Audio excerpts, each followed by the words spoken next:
तो इमरान, ये जितनी भी गवर्नमेंट इस वक्त जो है वो उसकी इंस्टेबिलिटी है, क्या ये एक फ्यूचर में 2-4-6 महीने में 8 महीने में भी कोई स्टेबिलिटी की तरफ जाती हुई कोई स्टेबल गवर्नमेंट नजर आती है? पैसे चाहिए, डॉलर्स कहाँ से आएंगे?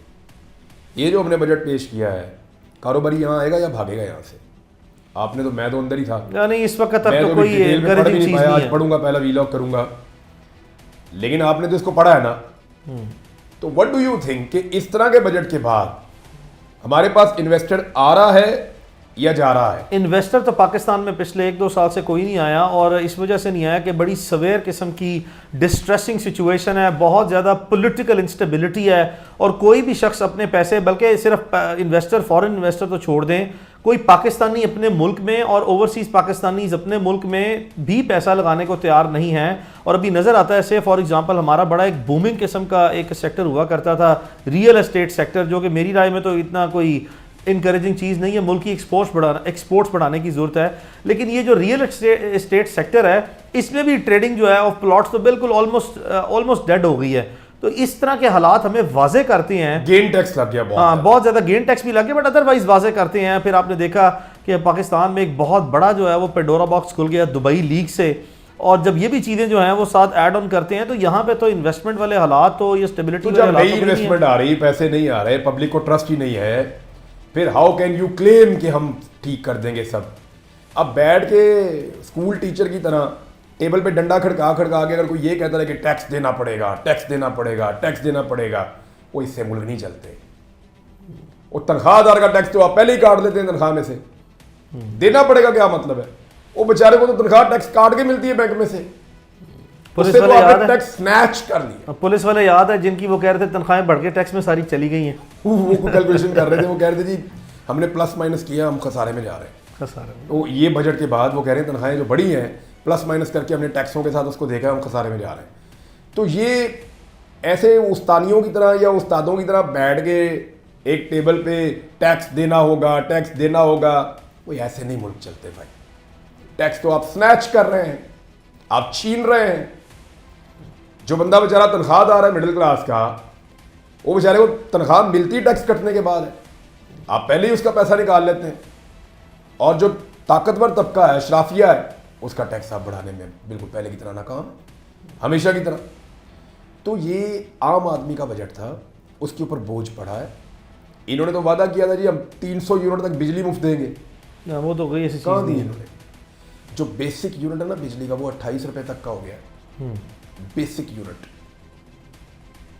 मैं टैक्सेस की बात नहीं कर रहा, बाकी चीज़ों की बात नहीं कर रहा। और 65 रुपए का लोगों को यूनिट पड़ रहा है। वो तो बिल्कुल एक थोड़ा सा यूजेज उनका बिजली का ज्यादा है। हर आम आदमी की पहुंच से बहुत ज्यादा बात आगे चली गई है बाहर, it is out of control. आम आदमी के लिए बिजली की कीमत बढ़ा दी है, इंडस्ट्री के लिए कम कर दी। चले अच्छा इंडस्ट्री चलेगी, लेकिन उसके लिए बहुत फार्मूला और भी है, बहुत सारा कुछ और भी है। ये मेरे हिसाब में जो मिडिल क्लास है उसकी ज़िंदगी को अजीरन करने के अलावा इस हुकूमत ने और कुछ नहीं किया। जो वादे इन्होंने किए थे कि हम ये पूरे करेंगे, उनमें से कोई वादा पूरा नहीं किया। जाओ किसानों से पूछो, झोलियाँ उठा उठा के बदवाएं दे रहे हैं इस बात पर। झोलियाँ उठा उठा के मेरा किसान बदवाएं दे रहा है कि मेरी गंदम पड़ी हुई है, रोज कुड़ता है वो अपनी गंदम को देख के बेचारा। उसके बाद वो गोदाम भी नहीं है, वो रखे कहाँ बेचारा? तूड़ी थोड़ी है, गंदम है यार, गंदम नहीं संभाली जाती है ऐसे। इस लेवल पे स्टोर नहीं हो सकती। उसको कीड़े पड़ जाते हैं, उसको आगे बरसात आ रही है, बारिशें आ जाती हैं मानसून के सीजन में, वो बेचारे के 2 कमरों का उसका कोठा होता है, वो बेचारा अपनी गंदम संभाले, अपने बच्चे संभाले। तो पॉसिबल नहीं है उनके लिए। ट्रकों के अंदर गंदम पड़ी हुई है, मीलों तक लाइनें लगी हुई है, ले ही नहीं रहा कोई। जिन लोगों ने ज्यादा गंदम लगाई थी वो परेशान, वो सर पकड़ के बैठे होंगे, इसको निकाले कहां पे हम? जो खरीदता है वो इतनी कम पैसों में लेता है, कॉस्ट भी पूरी नहीं होती, अगली फसल कैसे लगाएंगे? सो इमरान, मैं लेट्स मेक एन असेसमेंट।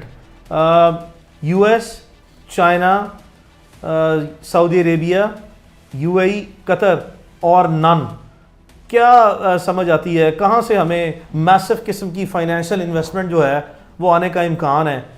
तमाम जगहों से है, चंद जगहों से है, या कहीं से भी नहीं है? सबसे ले लिए हुए हैं, सबसे ले लिए हुए पैसे इन्होंने। जब से ये आए पैसे आपके अकाउंटों में पड़े हुए थे, आपने खर्च कर दिए हैं। अब आप उनसे सिर्फ ये कह सकते हैं कि सर जी थोड़ा वेट कर दो, वापस कर देंगे। अब आप सिर्फ उस किस्त में जो आपने उनको देनी है उसमें रिलीफ मांग सकते हैं। सबसे ले लिए हुए हैं आपने पैसे, ठीक ठाक पैसे ले लिए हुए हैं, और कितने लेने हैं आपने उनसे? वो अपने लोगों को पालेंगे या आपको पालेंगे? वो कारोबार करना चाहते हैं, अब आप उनको अपने एसेट बेचें। अली मैं एक चीज़ आपको क्लियर करता हूँ, इन्वेस्टमेंट में और अपने असासे बेचने में बहुत फ़र्क होता है। जब आप अपना असासा बेचते हैं तो वो इन्वेस्टमेंट नहीं होती, वो आप अपनी एक दुकान चलती हुई बेच रहे होते हैं। अपने से बेहतर सेल्समैन को ज़्यादा अच्छी बेच लेगा आपकी दुकान में चीज़ें। ये इन्वेस्टमेंट नहीं हो रही, हम चीज़ों को मिक्सअप कर रहे हैं। फलां मुल्क आया, साड़ी फलां चीज़ खरीद ली, ये बड़ी इन्वेस्टमेंट। कौन सी इन्वेस्टमेंट यार? आपका अपना इदारा था, आपसे चला नहीं, कोई और आया, उन्होंने कहा जा तेनों काम ही नहीं आंदा, मैं चला देता हूँ। उसने आपसे ले लिया, आपको उसने भीख दे दी, अब वो चला रहा है इदारा। इन्वेस्टमेंट नहीं है, ये बेच रहे हैं आप अपना मुल्क, अपने मुल्क के इदारे जो आपसे नहीं चले, क्योंकि आप नाअहल हैं, नकम्मे हैं, नखट्टू हैं, आपसे काम हुआ ही नहीं। यार दुनिया की एयरलाइन ने एक दौर में पीआईए से सीखा था, हमने खड़ी की थी एयरलाइंस गल्फ की, आज हम उन्हें बेच रहे हैं कि जी हमसे ये नहीं चल रही। वाई? सफाई हम नहीं कर सकते, एयरलाइन हम नहीं चला सकते, स्टील मिल हमसे नहीं चलती, रेलवे हमसे नहीं चलती, सड़क बनाने का पूरा मुल्क के ठेके पे दे दो किसी को फिर। ये तो हम तो बड़ी अनफॉर्चुनेट सिचुएशन यार सब्जी मंडी तो चलाने की औकात नहीं है, एक टूल प्लाजा आप पाकिस्तान में चला नहीं सकते, बांस लटकाए हुए हैं आपने वहां पे यूं करके। जी हाँ, थ्रू आउट पूरी दुनिया में सिस्टम बदल गए हैं। और जहां से तुम रोजाना पैसे इकट्ठे कर रहे हो और बेशर्मो, वहां पे तो कोई बेहतर चीज लगा लो, बंदे को गुजरने का मजा ही आ जाए। वो आगे डंडे लेके बंदे बैठे होते हैं। ये टूल प्लाजा क्यों लेते हैं अली? ताकि सड़क की मुरम्मत करें, मेंटेनेंस, रिपेयरिंग एंड मेंटेनेंस। जिस जगह टूल प्लाजा बना होता है ना, वही सड़क टूटी होती है। आप देखें जी हाँ, टूल प्लाजा के अंदर सड़क टूटी होती है, इधर कैबिन बना हुआ है, इधर बना हुआ है, बीच में सड़क टूटी हुई है, मेंटेनेंस के पैसे ले रहे हैं। है टिटाई पे शर्मी से ज्यादा कोई? आगे एक बांस लगाया हुआ है और एक बेचारा को पठान बिठाया हुआ होता है, या कोई बेचारा पंजाबी लड़का, कोई भी गरीब आदमी एक बिठा देते हैं, वो उसके साथ एक उसने वो टांगा हुआ था थोड़ा सा वेट, वो ऐसे नीचे कर देता है, ऐसे नीचे कर देता है, ऐसे ऊपर कर देता है। ये क्या चल रहा है भाई? हम बिल्कुल किसी भी लेवल पे ऑर्गेनाइज्ड है ही नहीं है, हमें सलीका और तरीका जहां ही से ढंग ही पैसे नहीं है। इकट्ठे कर रहे हो रोजाना, वो वहां से तो लोगों को इज्जत से गुजार दो।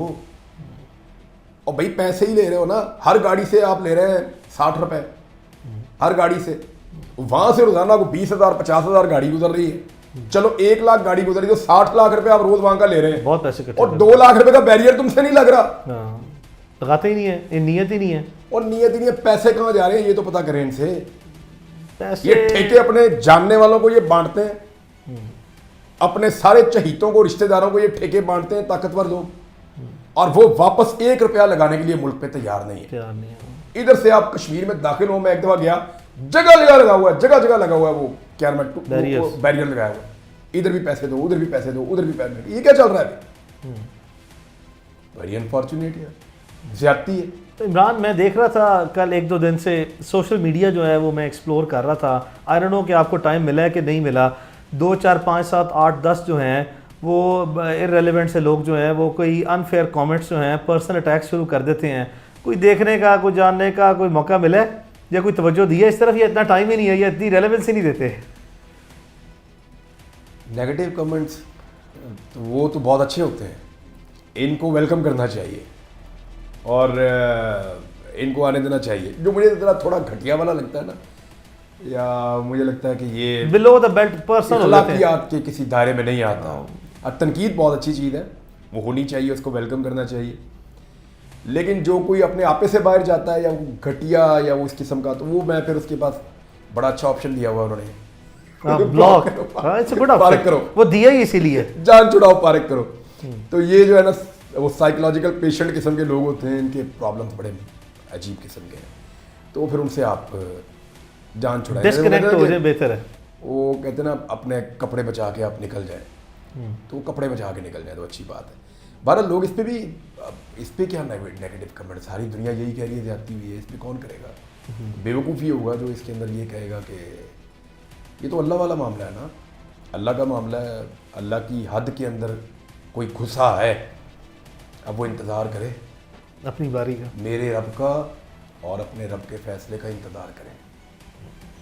उस दिन का इंतज़ार करें, मैं भी करूँगा, जब मेरा अल्लाह हम दोनों के बीच में ये फ़ैसला करेगा, रोकने वाले के और जिसे वो रोका गया उसके बीच में फैसला तो मेरा अल्लाह करेगा। ये मामला तो मैंने अल्लाह पे छोड़ा है, क्योंकि इसमें ये लड़ाई खाली मेरे साथ की ही नहीं उसने, तो ये मैंने अल्लाह पे छोड़ दिया, अल्लाह जाने उसका काम जाने। मुझे इमरान, जब आप ये बात करते हैं, वैसे भी मैं आपको पर्सनली जानता हूँ, मुझे अदरवाइज़ भी बहुत सी चीज़ों का आपके बारे में इल्म है, बट जब इस तरह के अल्फाज जो हैं, that reflects your pure intentions, good faith, honest intention कि यार I was merely proceeding for हज एंड इट वॉज प्योरली हज विच इज़ पेंडिंग, कि पिछले 2 साल में पहली मरतबा कोशिश की तो हम ईद वाले दिन, हज वाले दिन जो है वो अदालत ने रिलीज़ किया, दूसरी बार जो है वो हालात ही इस तरह के नहीं थे। आपकी ज़िंदगी में टारगेट्स क्या होते हैं? देखो, आपकी ज़िंदगी में टारगेट्स क्या होते हैं? थोड़ा सा मैं सेटल हो जाऊँ, मेरी जॉब अच्छी हो जाए। दूसरा टारगेट होता है आप एक घर बना लें। हम जो मुस्लिम हैं नॉर्मली ऐसे ही सोचते हैं ना, मेरी एक इनकम हो जाए। और जो मैं पर्सनल लाइफ की बात कर रहा हूँ, जब आप कंट्री के बारे में सोचते हैं, अपने लोगों के बारे में सोचते हैं, तो वो तो फिर आप वो चीज़ें बहुत आगे निकल जाती हैं और वो फिर आपको सांस भी नहीं लेने देती, फिर आपको तकलीफ़ नहीं लगती। हाँ, लेकिन नॉर्मली क्या होता है कि आप कहते हैं मैं पहले कुछ नौकरी शौकरी हो जाए, फिर बंदा कहता है शादी हो जाए, घर बन जाए, फिर जब ये सारे प्रोसीजर से आप निकलते हैं, फिर आप कहते हैं कि जब मेरे मजहबी फ्रीजे में से एक हज रह गया है, मैं वो भी कर लूँ। तो फाइनली आप इस तरह मूव करते हो और एटलीस्ट पाकिस्तान जैसे मुल्क में बंदे को 40-45 साल की उम्र में जाके ये मौका मिलता है। मैंने अपना करियर जो है वो एक जगह पे पहुंच गया, मेरी शादी भी अल्हम्दुलिल्लाह, बच्चे भी हैं अल्हम्दुलिल्लाह। फिर मैंने अपना घर बनाना शुरू किया, तो 2020-21 में मैं अपने घर में प्रॉपर सही तरीके से सेटल भी हो गया। तो नाउ हज, तो 2022 में मैंने हज करना था। जब मुझे लगा कि मैं अपने जो बुनियादी चीज़ें हैं, बुनियादी स्ट्रक्चर है, उसमें से निकल लिया, मैं इतना फिजिकली फिट हूँ और मेरे पास अल्लाह ताला ने हैसियत भी दी है और मेरे पास ये अल्लाह ताला ने इख्तियार, हैसियत, सब कुछ दिया है कि मैं अब जाके हज कर सकता हूँ। तो मेरी रिस्पॉन्सिबिलिटी है, फ़र्ज़ है, मेरा फ़र्ज़ है, मेरी जिम्मेदारी है कि मैं पहुँचूँ। तो 2022 से फिर मैंने इसकी कोशिश शुरू की थी। तो 22 में भी नहीं हुआ, 23 में भी नहीं हुआ, 24 में भी नहीं हुआ, अनफॉर्चुनेटली 25 में चले जाएंगे भाई, इंशाल्लाह। ज़िंदगी रही तो इंशाल्लाह ज़िंदगी रही, इंशाल्लाह बालिक तारा, और इंशाल्लाह ज़रूर जाएंगे। इस पे बिल्कुल जो है वो दिल बर्दाश्त नहीं होना। आई अंडरस्टैंड कि एज अ ह्यूमन बीइंग हम, वैसे जिसने भी ये ट्राई किया ना अली, अगर उसका मकसद ये था ना कि मुझे तकलीफ देना, तो उसको मुबारक हो। इमरान, ईद का क्या इरादा है? कुर्बानी क्या ली है, क्या लेना है? कुर्बानी मैंने उधर करनी थी, हज पे कर रही थी यार, और वहाँ करनी थी कुर्बानी। अभी आज देखता हूँ जाके अब क्या लेना है। ये कुर्बानी जो सा लाहौर में हो गई। अब मेरे पास हैं कुछ अपने जानवर हैं, उनमें देखूंगा, कुछ अगर ख़रीदने पड़ेंगे तो उनमें देखूंगा, कुर्बानी करेंगे फिर ना। तो कुर्बानी किस चीज़ की कुर्बानी ज़्यादा शौक से जो है, चलो अल्लाह रब्बुल इज़्ज़त की, मैंने तो अली अपने हाथ से ऊँट भी कुर्बान किया है, बैल भी कुर्बान किए हैं, दुम्बे और बकरे भी कुर्बान किए, अपने हाथ से किया अल्हम्दुलिल्लाह। इस साल भी अपने हाथ से कुर्बानी करूँगा।